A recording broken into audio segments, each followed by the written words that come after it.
오늘 수요예배에 오신 여러분들을 환영하고 축복합니다. 오늘 우리에게 주시는 하나님의 말씀은 신약성경 요한복음입니다. 요한복음 2장 1절에서 11절까지 말씀입니다. 신약성경 요한복음 2장 1절에서 11절까지의 말씀입니다. 제가 가지고 있는 성경 144쪽에 있습니다. 또 화면을 보셔도 됩니다. 우리 같이 1절에서 11절까지 쭉 봉독해 보도록 하겠습니다.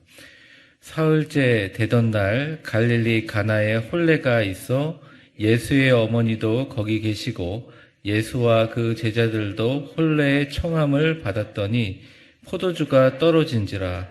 예수의 어머니가 예수에게 이르되 저들에게 포도주가 없다 하니 예수께서 이르시되 여자여 나와 무슨 상관이 있나이까? 내 때가 아직 이르지 아니하였나이다. 그의 어머니가 하인들에게 이르되 너희에게 무슨 말씀을 하시든지 그대로 하라 하니라. 거기에 유대인의 정결 예식을 따라 두세 통 드는 돌 항아리 6이 놓였는지라. 예수께서 그들에게 이르시되 항아리에 물을 채우라 하신즉 아기까지 채우니 이제는 떠서 연회장에게 갖다 주라 하심에 갖다 주었더니 연회장은 물로 된 포도주를 맛보고도 어디서 났는지 알지 못하되 물 떠온 하인들은 알더라. 연회장이 신랑을 불러 말하되 사람마다 먼저 좋은 포도주를 내고 취한 후에 낮은 것을 내거늘 그대는 지금까지 좋은 포도주를 두었다 하니라. 예수께서 이 첫 표적을 갈릴리 가나에서 행하여 그의 영광을 나타내심에 제자들이 그를 믿으니라. 아멘. 여러분 한 주간 다 지나지는 않았지만 잘 지내셨나요? 예, 저도 잘 지내고 있습니다. 기도 많이 해주셔서 잘 회복하고 있고 열심히 치료하고 회복해서 부디 우리 가을 단풍 나들이 때 저도 즐겁게 같이 동행할 수 있도록 노력하고 있습니다. 성경에 보면 우리가 생각하는 고난이라고 하는 것들이 나와 있습니다. 그러니까 우리가 성경의 인물을 보면 이 사람에게는 이게 고난이다 이렇게 표시할 수 있는 게 나와 있습니다. 예를 들어 야복강에서 야곱이 내게 복을 주시지 않으면 내가 당신을 떠나지 않겠다 그러니까 그 붙들고 있는 하나님의 사자가 환도뼈를 쳐서 그냥 부러뜨려 버리거든요. 사실은 환도뼈가 부러진다는 것은 평생 어떻게 보면 고관절이라든지 이쪽 관절에 어려움을 갖고 살아가는 일인데 그 부분을 완전히 부서뜨려 버리는 것은 우리가 볼 때 인간적으로 굉장히 고난입니다. 근데 되게 놀라운 것은 그 야곱이라는 사람의 이름을 하나님과 겨루어서 이겼다라는 나중에 이스라엘이라는 이름으로 바뀌게 된 계기가 그 환도뼈가 부러지면서 시작된 거거든요. 그래서 성경은 굉장히 많은 역설들을 의미합니다. 불교는 좀 순리를 이야기한다면, 순환과 순리를 이야기한다면 기독교는 조금 더 역설과 아이러니를 많이 얘기합니다. 그러니까 예를 들어서 우리가 고난이라고 생각하는 것도 지나고 보면 이 고난 때문에 내가 어쩌면 위대한 교회에 나오게 됐구나 이렇게 생각할 수 있고 어쩌면 우리 자녀들이 이 고난 때문에 신앙이 더 굳건해졌구나 이렇게 느낄 수 있는 모든 내용들은 성경에 나와 있는 이런 아주 지독하리만큼 강렬한 역설 때문입니다. 오늘 제가 드리고 싶은 말씀은 사실은 야곱이 부러진 것은 환도뼈가 아니라 야곱은 지금까지 한 번도 실패한 적이 없어요. 권모와 술수와 할 수 있는 방법을 다 해서 성공했어요. 태어날 때부터 형님 뒤꿈치를 잡고 태어났고 그리고 장자권도 축복을 얻기 위해서 어쨌든 속인 거잖아요. 하나님이 그 이삭의 엇박힌 손을 인정해 줬다고 하더라도 그리고 진짜 자기보다 더 사기꾼이고 더 교활한 삼촌 라반에게 가서 10년 동안 그 엄청난 수모와 어려움을 당하고 모든 걸 다 뺏겨도 결국 하나님께 기도하면서 큰 부자가 돼서 내려오는데 이제 다 이루었다 생각하는데 딱 복병이 원수였던 형님이 나를 죽이려 군사들을 대규모로 끌고 온다 하는 순간 야곱은 자기가 할 수 있는 지혜가 다 떨어졌음을 깨달았습니다. 하나님께 진짜 항복한 거예요. 사실은 야곱이 복을 구했다는 것은, 이 구원을 구했다는 것은 야곱의 환도뼈가 부러진 것이 아니라 내가 갖고 있는, 내가 낼 수 있는 힘줄의 힘의 근원이 끊어진 것입니다. 근데 참 신기한 게 우리가 갖고 있는 힘의 근원이 끊어지는 순간 하나님께서 능력을 주신다는 거예요. 세상 많은 사람들, 거의 100% 사람들은 내가 완벽해야지 성공할 거라 생각을 합니다. 내가 최대의 힘을 줘야지 성공할 거라고 생각해요. 그런데 참 신기하게 이 세상에 성공하는 대부분의 사람들은 80%의 힘을 주고 20%의 힘이 빠져 있어서 그것들이 자연스럽게 유동되는 사람. 근데 그런 원리가 어디서 나오냐면 크리스찬들도 100%의 힘을 주고 살잖아요. 너무너무 힘들고 너무너무 타이트하게 살아서 사실은 그리스도인의 본질이 예수님께 예배하는 사람인데 예배하는 시간조차 없는, 어떻게 보면 그렇게 살아가잖아요. 그런데 하나님께서는 우리의 힘을 빼기를 원하세요. 근데 그 빼는 방법이 여러 가지가 있는데 오늘 소개하는 건 순종이라는 방법입니다. 사실은 순종이란 말은 별로 좋아하지 않죠. 그런데 약할 때 강함을 주시는 분에게 사실은 우리가 특별한 의례적인 기적이 아니라 내가 병이 호전되지 않는다든지 아니면 우리 자녀의 문제가 오랫동안 계속 지속된다든지 아니면 내가 정말 해결해야 되는데 내 마음이 도저히 이 부분을 어떻게 보면 해결할 수 없는 깊은 상처들이 해결되는 것은 진짜 기적이거든요. 왜냐하면 우리 스스로가 그게 안 된다는 걸 알고 있어요. 그 믿음 시스템이 너무 강한 거예요. 근데 그것을 탁 터트려버리고 그것들을 돌파할 수 있는 힘은 성경에 나와 있는 모든 인물들에게 그 힘이 주어질 때는 다 순종할 때 주어졌다는 것입니다. 어떻게 보면 순종은 기적을 위해서 우리의 순종을 점검해야 되고 순종해서 기적이 일어난다는 것이죠. 오늘 본문에 보면 5절 말씀을 한번 보여주시면 5절 말씀 한번 같이 읽어보겠습니다. 같이 읽겠습니다. 시작. 그의 어머니가 하인들에게 이르되 너희에게 무슨 말씀을 하시든지 그대로 하라.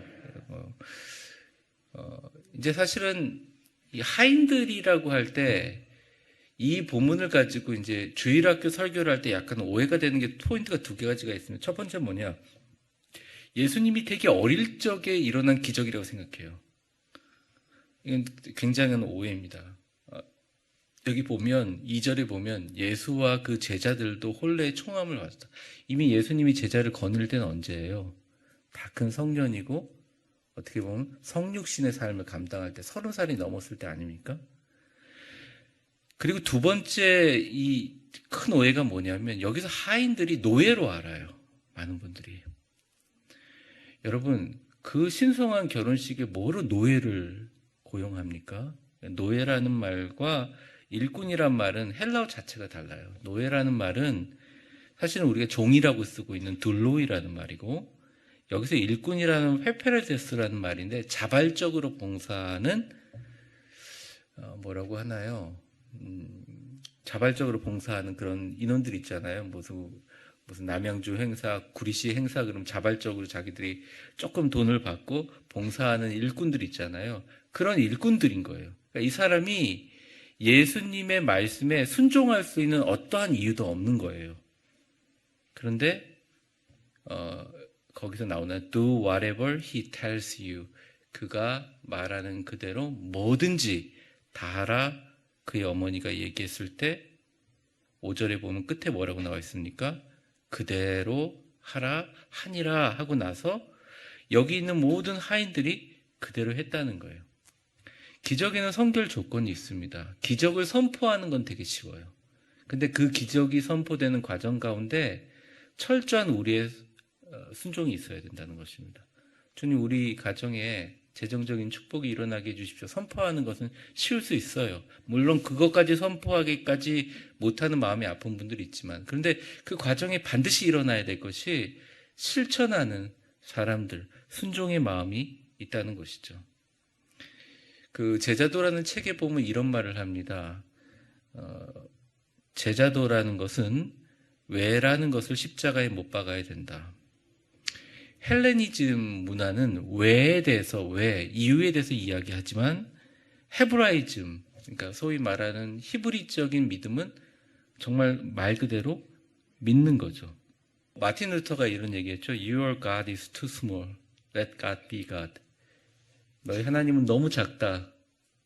하나님이 하나님 되게 하라. 그것이 신앙의 핵심이다. 얘기했다는 거죠.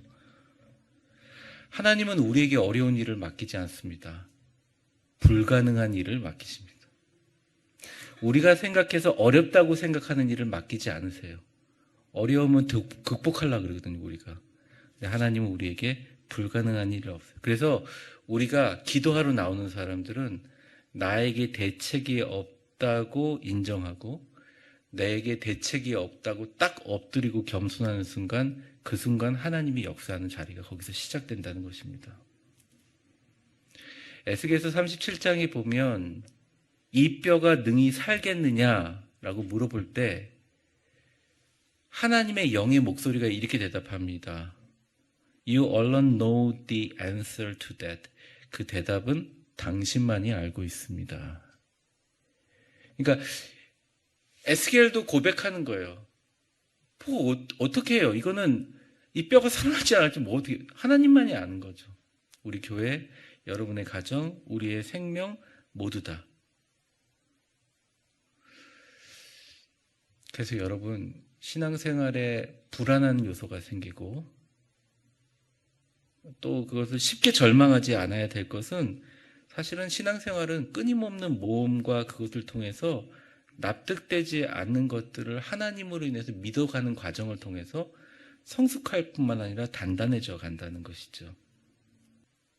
아무것도 없이 순종한 것이 아니라 하나님이 함께 하실 것을 믿는 그 믿음의 뿌리가 내가 납득이 되고 이해가 되고 절차가 이해돼서 이렇게 될 거란 예상이 전혀 들어가지 못하고 막 처절하고 눈물이 줄줄 나고 가슴이 찢어지는 상태에서도 그래도 주님 한번 믿고 나아가 볼랍니다 하면서 발걸음 탁 디디는 순간 그 사람의 신앙도 성장하지만 뭐가 성장하느냐? 하나님이 그 사람을 통해서 역사를 이루신다는 거예요. 여러분의 이전의 교회도 우리 위대한 교회도 똑같은 과정을 통해서 그런 싹들이 일어나요. 그런데 사람들이 어느 순간 안정이 되면 이것들이 내가 한 거라고 생각하고 내가 만들어낸 거라고 생각하면서 그때부터 신앙의 위기가 오고 어려움이 오기 시작한다는 거예요. 우리의 힘을 하나님께서 강제로 빼실 때가 있을 때 우리의 힘을 다 맡기고 주님 말씀대로 하겠습니다 하는 순간 역사가 일어난다는 것입니다. 두 번째는 이겁니다. 우리가 모든 문제를 주님 앞에 들고 나와야 되는데 6절, 7절을 한번 읽어보면 좀 재밌는 구절이 있어요. 우리 같이 한번 읽어보겠습니다. 시작. 거기에 유대인의 정결 예식을 따라 두세 통 드는 동을 항아리 6이 놓였는지라 예수께서 그들에게 이르시되 항아리에 물을 채우라 하신즉 아기까지 채우니. 네. 그 항아리는 한 20갤론 정도 물을 채우는데 어마어마한 양이죠. 한 100리터 정도 되니까 아주 큰 항아리인데 그게 한 개가 아니라 6개까지 채우는 것입니다. 근데 이 정결 예식에 따라 쓰는 물통은 제가 뭐라 그랬죠? 발 씻는 물이에요. 손님들이 입장할 때 나갈 때 손 씻고 발 씻는 물통에다가 물을 채우는 것입니다. 그런데 채울 때 보면 한 개도 빼놓지 않고 다 갖고 와서 채워요. 우리가 어려울 때 기도하잖아요. 어려울 때 기도하면 하나님께서 이 사람을 어떻게든 살리기 위해서 전격적으로 역사할 때가 많습니다. 그런데 평소에 능력이 있고 기도하는 사람들은 아주 사소한 것도 하나님께 기도합니다. 정말 사소한 것도 말이죠. 기도하는 게 무력하게 자기의 삶을 하나님께 방임하는 게 아니라 기도하는 그 자세가 삶의 모든 문제를 예수님께 갖고 나오는 거예요. 왜 걱정이 없어요? 근심이 있죠. 그런데 근심하는 시간보다 기도하는 시간이 훨씬 많다는 거예요. 보니까 너무 기도를 많이 해. 어떻게 보면 저 사람이 어떻게 목회를 할 수 있을까? 기도를 너무 많이 하는데 목회를 너무 잘. 제가 보면서 느끼는 거예요. 설교 준비를 열심히 한다, 사람들을 신방한다, 사람들에게 인간적인 위로를 한다. 물론 중요하죠. 어저께 저도 저녁 12시까지 계속 그런 전화를 받았지만 그것도 너무너무 중요하지만 더 중요한 게 뭐냐면 하나님께 목사인 저조차도 내 문제를 다 들고 나올 때 물 아구까지 6개 항아리를 다 채울 때 우리 안에 하나님과 나 사이에 빈틈이 없을 때 한 번 크는 신앙 꼿꼿하게 마디마디가 탁탁 채워가면서 커진다는 것입니다. 포도주 문제는 사소한 거예요. 오죽하면 예수님께서 그랬겠어요. 내가 아직 이거 이적을 행할 때가 아니지 않습니까? 여자요. 여자는 경험이다. 이렇게 얘기해. 아니 예수님의 첫 기적이 그래도 끝내주는 거였는데 뭐 풍랑을 잠잠하게 하든지 죽은 자를 살리는 이런 걸 해야 되는데 제자들하고 혼인잔치 와가지고 술을 채우는 게 예수님의 첫 기적이 돼서는 되겠냐 이거예요. 그러니까 예수님도 그러는 거예요. 아니 내가 나랑 무슨 상관이 있습니까? 내 때가 아직 이르지 않았습니다. 다 큰 예수님이 얘기한 거예요. 엄마한테. 근데 엄마가 대답도 안 듣고 하인들에게 뭐냐면 너에게 무슨 말씀 하시든지 다 그대로 행하라 이렇게 그냥 토스해버린 거죠. 그리고 하인들의 순종으로 그런 문제를 하면서 주님의 역사가 일어난다는 것입니다. 하나님은 절대 여러분들이 굶어 죽지 않기 위해서 살 정도만 원하시는 분이 아니라는 거예요. 하나님은 풍요로운 정말 기독교는 금욕주의가 아니거든요. 풍요로워지기를 원하시는 행복하기를 원하시는 우리의 삶 속에 틈없이 정말 빈틈없이 하나님의 축복이 들어와서 우리의 절망과 우울함과 어려움들을 치료해 주기를 원하는 거예요. 하나님은 가능한 우리의 인생의 어두운 부분을 남겨두기를 원치 않으세요. 그래서 어려운 일이 있고 힘들더라도 반드시 내가 너를 도와주어서 일으켜주고 내가 너를 통해서 행복하기를 원한다는 것을 순종이라는 깨어짐을 통해서 아니면 아주 극적인 계기를 통해서 완전히 믿게 만들기 위한 하나님의 계획들이 곳곳마다 숨어 있어요. 이 모든 순간에 이것들을 어떻게 우리가 자기 것으로 만드느냐. 다시 말씀드리지만 하나님 앞에 내 힘을 빼고 온전히 순종함으로 나타난다는 것입니다. 마지막으로는 9절을 한번 보시면 이렇게 나와 있습니다. 연회장에게 갖다 주라고 했는데 갖다 줬는데 9절에 이렇게 얘기합니다. 연회장은 물로 된 포도주를 맛보고서 어디서 났는지 알지 못하되 그 나머지에 한번 읽어보세요. 물떠온 하인들은 알더라. 연회장이 신랑을 불러. 누가 알았다고요? 물떠온 하인들은 알더라는 거예요. 그 연회장의 잔치에 가나 혼인잔치에 있던 모든 사람들이 예수님이 물을 포도주로 만든 포도주를 맞았던 그 사람들조차도 나중에 예수님 못 박으라고 할 때 손들었던 사람들도 있었을 거예요. 몰랐죠. 그런데 직접 물을 뜬 사람들은 알았다는 거예요. 많은 사람들이 현장이 왜 중요하냐, 현장 예배가 왜 중요하냐 많은 얘기를 합니다. 현장의 감격과 더 나은 축복을 누려야 되는 게 왜 중요하냐? 너무나 당연해요. 너무너무 중요한 거예요. 10절에 보면 되게 귀한 구절이 나오는데 이런 얘기가 나와요. 말하는 사람마다 먼저 포도주를 내고 취한 후에 낮은 것을 내거늘 그대는 지금까지 좋은 포도주를 두었다 하니라. 이렇게 얘기합니다. 하나님의 선하심을 직접 맛보아 아는 사람들, 참석하고 하나님의 성전에 나와서 예배하는 사람들은 알아요. The best is yet to come. 최고의 것은 아직 오지 않았다. 가장 더 좋은 축복이 우리에게 남아있다. 하루를 하나님과 시작하고 하루를 하나님과 마무리하는 사람들은 남은 인생에 하나님이 주시는 더 놀라운 축복이 남아있다. 우리 위대한 교회도 앞으로 우리의 삶도 그러하다는 것입니다. 오늘 이 시간 하나님만을 위해서 기도 많이 하고 또 하나님과 함께 동행하고 하나님의 성령에 붙들린 사람이 되겠다. 여러분 결심하고 주님 앞에 그렇게 아름답게 쓰임받는 여러분들 되시기를 주의 이름으로 축원합니다. 이 시간 잠시 우리 통성으로 기도하고 제가 마무리 기도하는데요. 한 가지 문제 갖고 이제 우리 같이 기도합니다. 오늘 말씀을 보면 예수님 말씀하신 그대로 같이 자원봉사하는 일꾼들이 순종을 했습니다. 그리고 그들이 그냥 조금만 대충 하고 만 게 아니에요. 모두 다 갖고 와서 하나님께 내려놓았어요. 그리고 그들이 현장에서 그것을 다 체험했어요, 같이. 근데 누구만 체험했느냐? 그 순종한 일꾼들만 알았어요. 예수님의 제자들도 몰랐을 수 있어요, 술 취해서.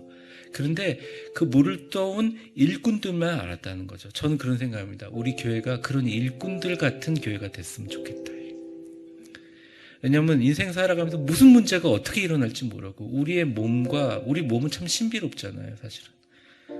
하나님이 오늘 가라 그러시면 그냥 가는 게 우리의 인생이고 생명인데, 그러면 하나님이 나를 이 땅에서 하나님의 뜻대로 쓰임받게 하는 순종의 도구로 나를 쓰이긴 바라고, 풍요롭고 하나님 앞에 빛의 사도로, 빛의 은혜로 살아야 되는데, 정말 하나님이 오늘 순종을 말씀하고 계시는데 우리의 순종을 점검해야 된다. 기적을 위해서, 내 삶의 기적을 위해서, 또 순종해서 기적이 일어난다. 주님, 내가 가나의 혼인잔치 하인들처럼 무슨 말씀을 하시든지 순종하려는 자세와 믿음과 그 놀라운 축복의 체험이 있게 하여 주시옵소서. 우리 안에 변하지 않을 것 같은 모든 물들이 담는 잔마다 포도주로 변하는 성령의 역사가 일어나게 하시고, 우리 몸에 있는 모든 병들이 고쳐지는 역사가 일어나게 하시고, 우리의 삶의 모든 절대 해결되지 않는 문제가 정말 한 사람 때문에 해결되는 역사가 일어나게 하시고, 우리 자녀들의 모든 기도하는 기도의 제목들이 정말 자녀들의 신앙이라든지 우리가 할 수 없는 모든 부분, 주님이 그 모든 문제를 해결하는 역사가 우리의 순종으로 시작되게 하여 주시옵소서. 우리 같이 통성으로 기도하겠습니다. 사랑과 은혜가 충만하신 하나님, 감사합니다. 우리는 내 힘의 원천인 힘줄을 가지고 있지만 그것을 끊고 힘줄을 끊어줄 때 하나님께서 우리에게 능력을 주시는 줄 믿습니다. 기적을 위해서 우리의 순종을 점검하게 하여 주옵소서. 순종에서 기적의 역사가 일어나게 하여 주시옵소서. 인도네시아의 놀라운 부흥을 일으키신 것처럼 하나님, 가나안의 혼인잔치에 말도 안 되는 발 씻고 물을 씻는 정결 예식을 위한 물 항아리 6이 완전히 엄청난 양의, 그리고 누구도 맛보지 못한 맛 좋은 포도주가 된 것처럼, 하나님, 우리의 삶에는 가지고 있는 항아리밖에 없지만 그곳에 주님의 말씀의 물을 채우게 하여 주시고, 주님의 순종의 물을 채우게 하시고, 주님의 은혜의 물을 채우게 하여 주시옵소서. 이해가 되지 않지만, 불가능하다고 생각이 되지만, 명쾌하지 않지만, 나의 이성과 부딪히지만 즉각적으로 순종하여 하나님 앞에 인정받게 하시고, 세상과 사람들을 뿐만 아니라 인생의 정말 풍요의 축복, 모든 주변의 사람에게 복을 인도하는 그 아름다운 축복 주님 누리게 하여 주옵소서. 그래서 아직까지 더 좋은 포도주를 두었다라고 사람들이 칭송을 받는 더 좋은 것이 계속적으로 오는 위대한 축복과 역사가 우리 오늘 수협에 오신 모든 분들에게 있게 하여 주시옵소서. 사랑과 은혜가 충만하신 하나님, 감사합니다. 우리를 사랑하시고 인도하시는 축복의 하나님, 주님의 말씀에 순종하겠습니다. 순종하는 자에게 주시는 능력과 순종하는 자에게 주시는 기적을 체험할 수 있도록 우리를 복되게 하여 주옵소서. 가나안의 혼인잔치의 하인같이 주님 앞에 멋지게 쓰임받는 인생 되게 하여 주옵소서. 예수님의 이름으로 기도합니다. 아멘.